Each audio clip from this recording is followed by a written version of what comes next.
Jaya Jaya, hi gorgeous beings. I want to take a moment to glorify the mysticism and the beauty that we have as human race. It's incredible what our minds can do. It's incredible what our thoughts, what our emotions, what our feelings.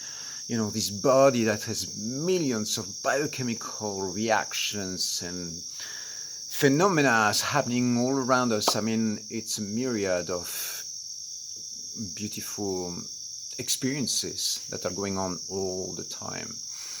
And when it comes to mystical experiences and mystical intentions and mystical skills or spiritual skills, there is something that I feel is like the number one, almost most important thing that can potentially happen to any of us. And I call that future anchoring.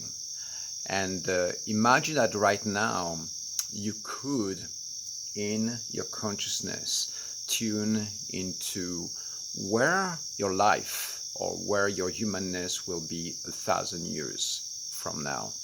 So in terms of the abilities, in terms of the powers, in terms of the possibilities that are unleashing, you know, this is basically what I wish to every single person on this planet. Very often when we tune into spiritual practices, we go back into the past, right? We go back into searching for the meaning of some sacred ancient scripture, or we try to understand something that happened 1,000 or 2,000 years ago. And that's beautiful by itself. But imagine that we can do the exact same thing of future anchoring. So I'm not going to give you a technique over here. I'm just going to put the idea out there. The idea that tune into the future rather than into the past and see what happens. Tune into the possibilities that are right there ahead of you. And there are certain forces, certain mystical forces on this planet in the spiritual realms that are they're pulling you forward rather than pulling you backwards. Okay, into the past. And when we enter into the energetic dimension, into the fifth dimension, and into the sixth dimension of spirit and source, here is the good news. It is that the dimension of time and space, the four dimensions, right? All that dissolves and we enter into a new range of possibilities where we access a whole new way of being in a whole new range of possibilities. So imagine that when you live in the two dimensions, you know, this would be like living in a sheet of paper, right? But suddenly, and that becomes like your, in a way, your prison or your limitation, right? These two dimensions are the space that you live in. So when you enter into the third dimension, suddenly you free yourself from that reality. And so when you enter into the fifth or the sixth dimension, you free yourself from the limitations of time and space. It means that you can be omnipresent in theory, you can be in the totality of time. Time is no longer a linear thing where you start in one point and then you finish somewhere. You can be omnipresent in the full time range.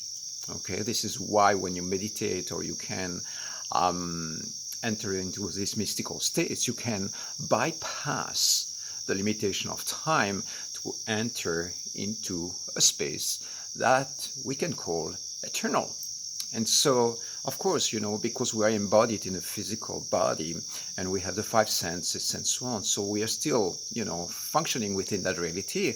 But the good news is that we can tap into the spiritual reality, into the sixth dimension, into the dimension of the spirit, into the nirvanic realms, into the Buddhic realms, and start accessing ways of looking at life or feeling or experiencing life that transcend or bypass the physical reality to enter into this fifth or sixth dimension. So this is really good news, because what this means as well is that we can go in terms of consciousness, access the possibilities that we have as human race, as human beings, and then start drawing that back into the present reality.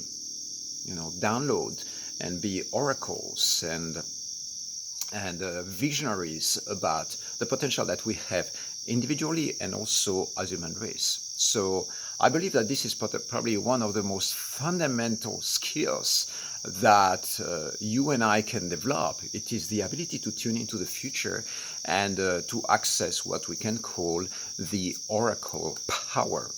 And by doing that, then you can really start serving the planet and mankind, because when you see something happening, you go, hang on a sec, is this anchored into the future or is this anchored into the past? Are we traveling back into the past by doing that? Or are we moving forward at high speed in our human evolution and tuning into something that doesn't exist on this planet yet, that hasn't been manifested yet?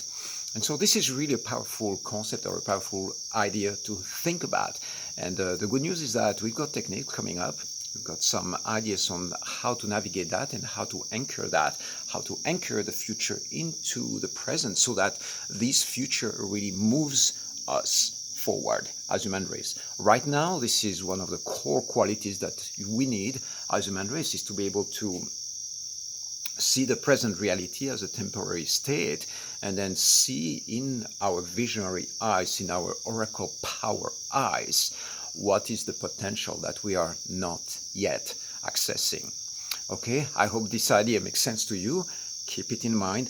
Anchor into the future rather than into the past. I love you, and I will see you soon.